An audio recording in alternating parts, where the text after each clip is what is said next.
ఆది యుగంలో కశ్యప ప్రజాపతి, సంతానం కోసం పుత్ర కామేష్టి చేశాడు. దానికి తగినట్లుగానే అతని భార్యలు కద్రువ వినత అనేవారు పుత్రులు కావాలంటూ కొన్ని వేలేళ్లు భర్తనారాధించారు. కశ్యపుడు వారి సేవలకు మెచ్చి ఏం వరం కావాలని అడిగితే, కద్రువ బలవంతులు తేజోవంతులు అయిన 1000 మంది పుత్రులు కావాలని కోరింది. వినత తన సవతి కొడుకుల కంటే బలపరాక్రమవంతులైన 2 కొడుకులు కావాలని కోరింది. కశ్యపుడు వారినిద్దరినీ అనుగ్రహించాడు. మీరు మీ గర్భాలను జాగ్రత్తగా రక్షించుకోండి అని చెప్పాడు. వారు సంతోషించారు.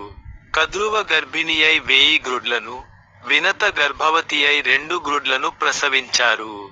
వారా గ్రుడ్లను నేతి కుండలలో పెట్టి కాపాడుకుంటున్నారు. 500 ఏళ్ల తర్వాత కద్రువ గ్రుడ్లు చితికి వానిలో నుండి శేషుడు, వాసుకి, తక్షకుడు, కర్కోటకుడు మొదలైన మహాసర్పరాజులు పుట్టుకొచ్చారు. తన కడుపున పుట్టిన గ్రుడ్లు ఇంకా చితికి పిల్లలు రాలేదని వినత బాధపడి, రెండింటిలో ఒక గ్రుడ్డును చిదిపింది. దానిలో నుంచి కాళ్ళు లేని అసురుడు పుట్టాడు.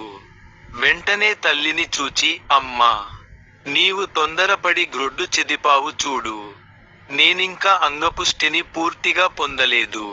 సవతి మీది అసూయతో నన్నిలా వికలాంగుణ్ణి చేసిన నువ్వు నీ సవతికి 500 ఏళ్లు దాస్యం చెయ్యి అని శపించి, ఈ 2వ గ్రుడ్డును జాగ్రత్తగా కాపాడుకో.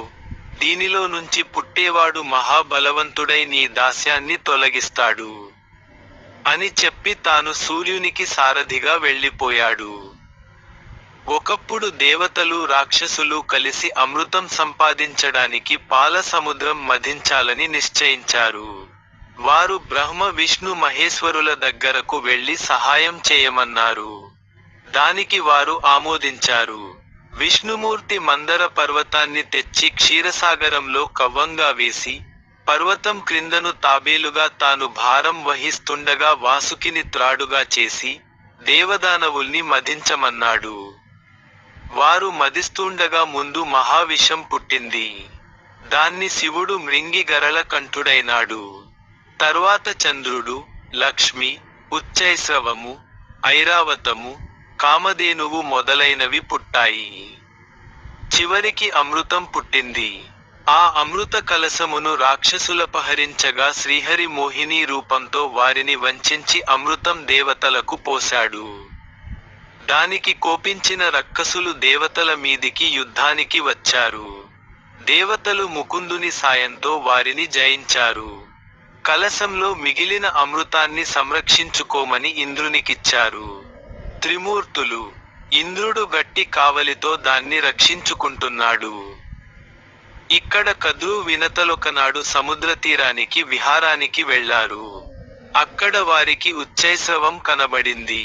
కద్రువ, వినత, చూశావా? ఆ గుర్రం ఒళ్లంతా తెల్లగా